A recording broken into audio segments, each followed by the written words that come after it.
It's not easy to identify someone after they've been at the bottom of a river for 3 days.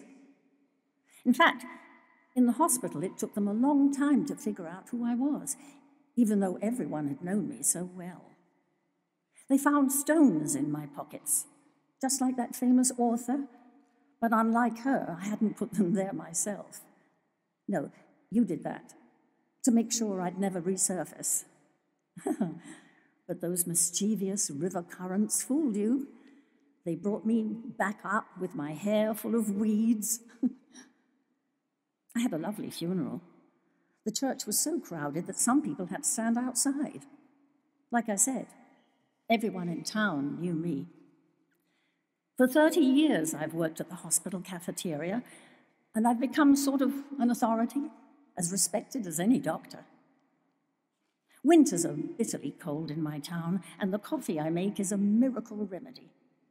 I'm more of a head nurse than a cafe attendant, really. Well, that's what Dr. Goodman always tells me.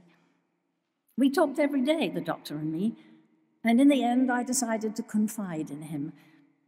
I told him you'd hit me over the head with a glass bottle after I caught you stealing from my purse. You'd say you were going to visit your sister in Manchester, and all the while you were going to the Mint Casino on Oxford Road corridor, playing the tables until the very last train, until you'd lost every penny. But then you promised you'd quit. You said you were through with gambling, that you were going to go out and look for some new clients. You tried to be really nice, even did some housework, taking me out to dinner, buying me flowers. One day you even fixed the leaking toilet as a surprise. That was when I finally agreed to withdraw the charges. The doctor said I shouldn't do it. Such a nice guy he was. I would have trusted him with all my money, but not you. Never you. Not even your own dad would have trusted you anymore.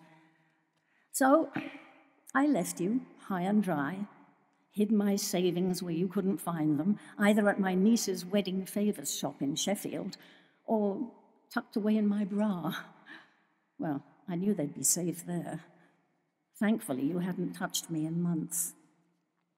And even when you asked me straight out for another loan, I pretended there was nothing left, which was what must have given you the idea. My name is Euphemia. I know it sounds kind of like that other woman's. You know, she drowned in a river too, but she did it herself, out of love for Hamlet. Me, I didn't love you anymore. You stuck me in a garbage bag filled with stones from the building site and dumped me in the river. Now you're telling everyone I'm not really dead, pretending insanity, but you're clever. It was my money you were after. The cash I owned at the cafeteria wasn't enough for you. You were after my life insurance policy, the one you made me sign. £1 million. I signed my own death sentence the day I named you as beneficiary. You never dreamt those currents would give you away. Your name is Bua. That means victorious. But those mischievous currents dredged me back up to the surface. And this time, you didn't win.